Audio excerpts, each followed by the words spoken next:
कैसे हो आप सब? आशा करती हूँ आप सब अच्छे होंगे। तो जी आप सबका स्वागत है एक और नए व्लॉग में। और आज है 1 फरवरी, वार शुक्रवार, और अभी सुबह सुबह का टाइम है।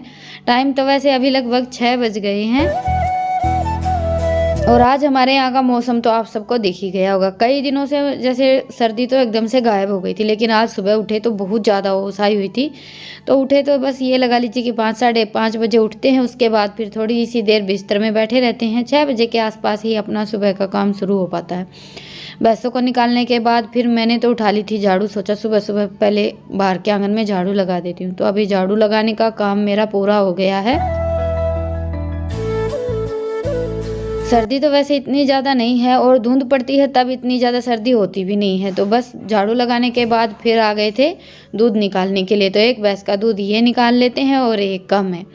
तो मैं तो हमारी ये जो ताज़ा भैंस लेकर आए थे इसी का निकालती हूँ, क्योंकि एक तो इसकी धार थोड़ी सी नरम है, दूसरा ये है कि वही कटड़ू से दूध देती है। बाकड़ी जो भैंस रहती है ना, वो तो हाथड़ हो जाती है, तो उसका दूध तो यही निकालते हैं। दूध निकालने के बाद फिर बारी आती है सानी डालने की। तो मैंने हमारे लिए चाय बनाई, तब तक इन्होंने भैंसों को सानी डाल दी थी।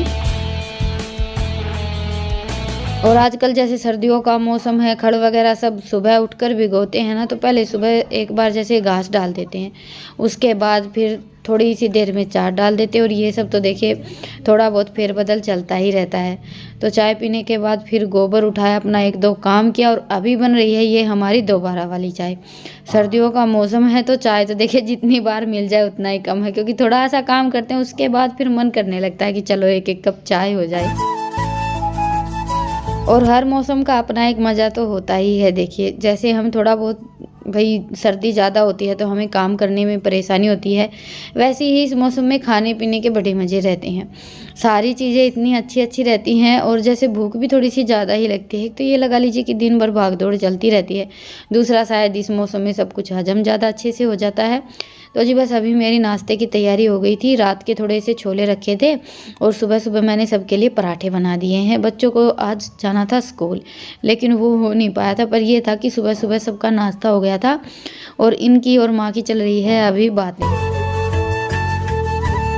ये माँ बेटा यहाँ पर बैठकर अभी बातें कर रहे थे, क्योंकि जैसे कि अभी बच्चों के स्कूल की और इनकी खेत जाने की तैयारी हो गई थी। लेकिन फिर आ गया था मिस्त्री का फ़ोन। 1-2 दिन, जैसे कई दिन से हमारी तैयारी चल रही थी रसोई बनाने की, लेकिन इनके पास टाइम ही नहीं था। बस ये था कि वही अभी 1-2 दिन का और काम है। आज सुबह सुबह फ़ोन आ गया।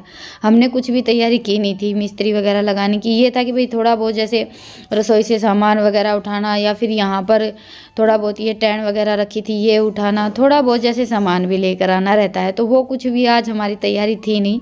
पर सोचा कि आज नहीं लगाएंगे तो फिर जैसे किसी दूसरी जगह पर काम लग जाएंगे तो फिर टाइम नहीं मिलेगा। तो चलो आज का काम तो थोड़ा सा लेट शुरू होगा, पर फाइनली आज हमारी रसोई का काम शुरू हो गया है, जो कि मैं कई दिनों से सोच रही थी। पर यह है कि देखिए हर चीज़ का एक टाइम होता है। आज जैसे मिस्त्री नहीं लगने वाला था, कोई तैयारी नहीं थी, लेकिन सुबह सुबह इनका फ़ोन आ गया। उसके बाद फिर जैसे सारा काम अभी शुरू हो गया है। तो बस मिस्त्री आने के बाद काम तो देखिए घर में थोड़ा सा बढ़ ही जाता है। पर यह था कि आज सुबह सुबह सारा काम निपट गया था। मेरा काम भी सही टाइम पर निपटा हुआ था, और सबका नाश्ता वगैरह भी हो गया था। तो इतनी ज़्यादा भाग दौड़ नहीं करनी पड़ी थी। और सुबह उठते ही मैंने चला दी थी कपड़े धुलने की मशीन। 2-3 दिन के कपड़े हो रखे थे। और जैसे अभी हमारे यहाँ शादी आने वाली है, तो इनके कोट स्वेटर बूट वगैरह मुझे धुलने थे। ये तैयारी मेरी सुबह से ही थी, क्योंकि देखिए इधर उधर आने जाने के हमारे जो कपड़े वगैरह सब 1-2 जोड़ी एक्स्ट्रा तो हम रखते ही हैं। तो वो 2-4 बार पहन लिए थे। तो सोचा अभी शादी आने वाली है तो सारी चीज़ें एक बार धोकर रख लेते, उसके बाद फिर जैसे 2 बार 4 बार आना जाना होगा तो सब पहनते रहेंगे। तो जूते वगैरह जैसे ईशांत के और रितिका के तो मैं नए लेकर आई थी। तो 1 जोड़ी इनके थे और 1 जोड़ी रितिका के। रितिका के तो ये स्कूल के जूते हैं, और बाकी मेरा तो जैसे 1 जोड़ी तो मैं नए लेकर आई थी, और बाकी जो डेली में पहनने वाले हैं वो तो मैं 2 दिन में 4 दिन में धोती ही रहती हूँ। तो बस आज तो मुझे ये 2-4 जोड़ी जैसे स्वेटर और जूते वगैरह यही सब धुलने थे। वाह वाह वाह वाह वाह। हल्दी कम है इनमें, हल्दी रंग थोड़ा फीका फीका है। तो जी आज किचन में ड्यूटी लगी हुई है रितिका की। और आज नीचे तो जगह नहीं थी कपड़े फैलाने की, तो बस सारे कपड़े आज तो छत पर ही फैलाने पड़ेंगे। और ये छत वाली बिलंगनी भी हमारी टूट गई थी, तो इसको भी मैंने जैसे तैसे करके अभी बांध लिया है, लेकिन थोड़ी सी कपड़े सुखाने के बाद लटक गई है। चलो कोई नहीं, ये तो है नहीं कि भाई रेत में भर जाएंगे। तो कपड़े सुखाने के बाद फिर नहा धोकर मिस्त्रियों के लिए खाना बनाया, और अभी बज गई हैं 4। सानी का और गोबर का काम निपटा कर फिर आ गई थी मैं मेरी बढ़ाई में। आज सुबह मुझे गोश्ते थापने का टाइम नहीं मिला, तो आए तो थे गोश्ते थापने के लिए। फिर सोचा कि आज सब्जी वगैरह तो कुछ बनानी नहीं है, शाम के टाइम पर काम थोड़ा सा कम था, तो गोश्ते उठाने लगे। अपना वो काम निपटाने के बाद फिर आ गई हूँ अभी छत पर ये कपड़े तय बनाने के लिए। अभी घर में जैसे सामान तो थोड़ा सा फैल ही गया है। वैसे तो बाहर की रसोई में इतना ज़्यादा सामान कुछ था नहीं, लेकिन फिर भी ये है कि देखिए मिस्त्री लगता है तो थोड़ा सा फैला रहा तो घर में फैल ही जाता है। तो जो भी सामान वगैरह था सब अंदर लाकर रखा, और वैसे भी थोड़ा सा जैसे इधर उधर सामान फैला हुआ था, तो सोचा कि कपड़े तय बनाने का काम अपना साथ के साथ समेट लेती हूँ। जो थोड़े बहुत गीले हैं ना, उनको तो कल धूप लगानी पड़ेगी। बाकी के जैसे अपने तय बनाकर नीचे लेकर आ गए थे। रखने के बाद फिर अभी शाम के 5 बजे वाली चाय बन गई है। मिस्त्रियों की तो वैसे जैसे अभी छुट्टी ही होने वाली है, 6 बजे के आसपास शाम को काम छोड़ देते हैं। चलिए अभी आप सबको दिखा देती हूँ कि आज हमारा किचन का काम कहाँ तक पहुँचा है। वैसे देखिए किचन तो बस एक साइड ही रहने वाला है, और अभी हम टेंट टिकवाने वाले हैं। ये पूरी लंबी दीवार है ना, ये पूरी जगह कवर हो जाएगी, क्योंकि रसोई के सामने भी थोड़ी सी छाया तो चाहिए ही थी चूल्हा वगैरह रखने के लिए। बंद रसोई में तो खाना वाना बनाने का काम मुझसे हो नहीं पाता है। तो ये रसोई तो हम बंद बस इसलिए करवाने वाले थे कि भाई अंदर से जैसे घी का, दूध का, अपना जितना भी सामान है ना सारा सब यहाँ पर रख कर छोड़ दें। खाना बनाया उसके बाद फिर ऐसे सारा सामान वगैरह सब अंदर नहीं लेकर जाना पड़ेगा। और चूल्हे के बगैर तो देखिए हमारा काम चलता ही नहीं है। ऐसा तो है नहीं कि भाई एक पक्की रसोई बन गई और उसी में सब चलता रहेगा। चूल्हा तो हमारा बाहर होना ही चाहिए। तो ऐसे धीरे धीरे करके अभी ये जो जगह दिख रही ना सामने, इसमें पूरी में हम टेंट टिकवाने वाले हैं। हमारे यहाँ तो देसी भाषा में टेंट बोलते हैं, वैसे टीन भी बोल देते हैं। थोड़ी बहुत तो जैसे हमारे पास रखी हैं, बाकी कसर मसर रहेगी तो बाद में लेकर आएंगे। और ये रितिका ने सिलवाया है फ़िरोक, जिसकी तैयारी इसकी कई दिन से चल रही थी। बड़ा मन था इसका और गंजा फ़िरोक सिलवाने का, तो ये कपड़ा वगैरह सब ऑनलाइन मंगवाया था, और जैसा इसको चाहिए था ना वैसा ही सिल कर आया है। और अभी काम रह गया है सिर्फ इस पर पिको करवाने का, तो वो और करवानी पड़ेगी। और देखिए हम कपड़े वगैरह सब टेलर से नहीं सिलवाते हैं। ये जैसे मेरी जो छोटी सिस्टर है वही हमें जो भी डिज़ाइन वगैरह बनवाना रहता है ना वही बना कर देती है। तो पिको करवाने के लिए तो बस उसने जैसे सिल कर तो दे दिया था, जैसे इसका मन था वैसा ही। लेकिन पिको अभी ये दोनों बहन भाई करवा कर आएंगे, क्योंकि हमारे यहाँ गाँव में तो किसी की मशीन है नहीं, तो थोड़ा सा दूर जाना पड़ेगा।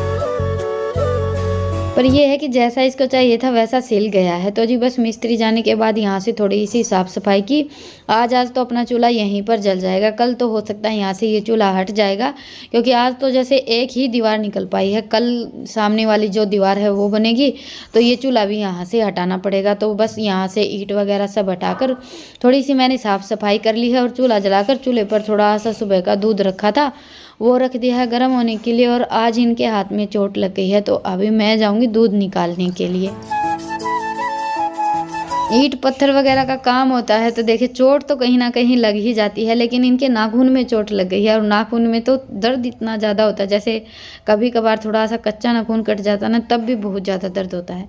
और ईंट पत्थर वगैरह कुछ लग जाए तब तो कहने ही क्या, पर अभी इसमें कर भी क्या सकते हैं। पहले अपना काम निपटा लेती हूँ, उसके बाद फिर माँ बता कर गई थी इनके लिए वो मलहम बनाकर तैयार करूँगी। और देखिए ये जो छोटी मोटी चोट रहती है ना, इसमें हमारे देसी नुस्खे बहुत ही ज़्यादा कारगर रहते हैं। तो बस दूध निकालने के बाद फिर निपटाया अपना ये बर्तन धुलने का काम। आज बर्तन भी थोड़े से ज़्यादा ही इकट्ठे हो रखे थे। और आज मिस्त्री भी लगा था हमारे यहाँ पर, शनिवार भी था, तो बच्चों का मन हो गया कुछ मीठा खाने का। तो इतनी जल्दी और तो कुछ बन नहीं पाता, हाँ लेकिन पूड़े और गुलगुले तो हम बना ही सकते हैं, और खाने में भी बहुत ज़्यादा अच्छे लगते हैं। तो मैं सोचा चलो थोड़े से गुलगुले बना लेते हैं। फिर सबने मना कर दिया कि पूड़े बना लो, तो बस अभी बना लेते हैं सबके लिए गर्मा गर्म पूड़े। हाँ, पर ये है कि गुलगुले थोड़े जल्दी बन जाते हैं और पूड़े बनने में टाइम लगता है, पर अभी रोटियां नहीं बनानी पड़ेंगी। गुलगुले बनाते थे तब ये था कि भाई बाद में थोड़ी बहुत जैसे रोटियां भी बनानी पड़ती। तो बस अपना जो गेहूँ का आटा है डेली खाने वाला, वो चीनी के घोल में घोल कर रख दिया और उसके बाद फिर ये हमारा देसी पैनकेक तैयार हो गया है। हमारे यहाँ पूड़े बोलते हैं, कहीं कहीं जैसे मीठा चिल्ला भी बोलते हैं। और पूड़े और गुलगुले ये दोनों चीज़ें तो ऐसी हैं जो गांव में बहुत ही ज़्यादा बनाई जाती हैं। हलवा जैसे पूड़े गुलगुले ये कुछ कुछ हमारी पुरानी डिश हैं जो कि लगभग घरों में बनती ही रहती हैं। चाहे जैसे कुछ भी खाने पीने का प्रोग्राम होता है ना, घर में सबसे पूछ लेते हैं क्या बनाएं, तो इन सब चीज़ों का नाम ही ज़्यादा रहता है। और हमारे यहाँ तो पूड़े सबको बहुत ज़्यादा पसंद है। तो जी बस अभी गर्मा गर्म पूड़े बनते जा रहे हैं और सबको लगी हुई थी बड़े ज़ोरों की भूख। सब्जी तो वैसे इतनी ज़्यादा बची हुई नहीं थी, तो थोड़ी सी मैंने लाल मिर्च की चटनी पीस ली थी और चटनी के साथ भी इनका बहुत ज़्यादा अच्छा टेस्ट बैठता है। थोड़ा सा ज़्यादा लहसुन डालकर बनाएं। और आज इस रसोई की छत तो हट गई है, थोड़ा सा जैसे अजीब सा तो लग रहा था। इतने दिनों से हम यहाँ पर रह रहे हैं, खाना वाना सब बना रहे थे, तो आज छत हटने के बाद थोड़ा सा ये लग रहा था कि बस खुला खुला सा मैदान सा हो गया था। तो जी बस अपना खाना वाना बनाने के बाद फिर मैंने सारा काम निपटाया और अभी कर लेते हैं अपनी वो देसी मलम बनाकर तैयार। तो छोटी सी तो मैंने गुड़ की ढली ले ली और इसमें आधी चम्मच के आसपास मिक्स कर ली है हल्दी। और ये है ना, जैसे हमें कहीं भी हल्की फुल्की चोट लग जाती है तो बहुत ज़्यादा कारगर देसी दवाई है। इनका ना खून जैसे बिल्कुल काला काला सा हो गया था, कभी कभी ऐसा होता है ना खून जम जाता है, और दर्द को भी बहुत बड़े ही अच्छे से खींचती है ये वाली जो मलम है गुड़ और हल्दी की। और देखिए आवाज़ के बारे में तो मतलब किसी का कमेंट आया था कि आपकी आवाज़ बहुत ज़्यादा सुस्त है। वो मुझे पता है कि मेरी आवाज़ ऐसी आती है, चाहे मैं कितनी भी कोशिश कर लूँ, लेकिन ऐसा लगता है जैसे कि सोते हुए बोल रही हूँ, ऐसी आवाज़ आती है मेरी हमेशा ही। तो जी ये तैयार हो गई है हमारी देसी लुप्पी बोलते हैं वैसे हमारे यहाँ तो देसी भाषा में मलम बोल लीजिए। ये देखिए कुछ ऐसी हो गई है, लेकिन है थोड़ी सी ज़्यादा, 2-3 दिन का काम चल जाएगा। बड़ा जानते हमारे सुनो के लोगों वाले को ना आधा लूंगी यो गुड़ हल्दी, ये कुछ ऐसा टेक्सचर हो गया है इसका। चुमा स्मूथ गुड़े है ना क्या है? और ये लगाई ऐसे गांठ, बस इतनी चौड़ी पट्टी ज्यादा चौड़ी होगी ना, ठीक से डबल करोगे पक्के कर लिए बांधा जी लो। यो इतना बड़ा बना रखा है पांगा बांधना है 2-3 दिन बाद लियो, बन गया तो बन गया, क्या हो गया? एक दो आधा खा लियो तो खा लियो, एक तो करके दे तभी ने तावला राम दे पकड़ के पतली बनाना सच बस अरे बुझे हम तो गए आध बार न रखिए पूरा मेहंदी लगा के हमको नहीं रखा करा। तो जी बस अभी इनके हाथ पर तो बांध देते हैं पट्टी, और बांधने से पहले मुझे आप सबको दिखाना चाहिए था, आधा जो नाखून है ना वो बिल्कुल ऐसे काला पड़ गया था और सुबह तक बिल्कुल ठीक हो गया था, लेकिन ठीक होने के बाद अभी आप सबको सुबह तो ज़रूर दिखाऊंगी। तो चलिए अभी लेती हूँ आप सबसे विदा, फिर मिलूंगे एक प्यारे से व्लॉग के साथ। तब तक के लिए राम राम, स्वस्थ रहें, मस्त रहें, अपना और अपनों का ढेर सारा ख्याल रखें।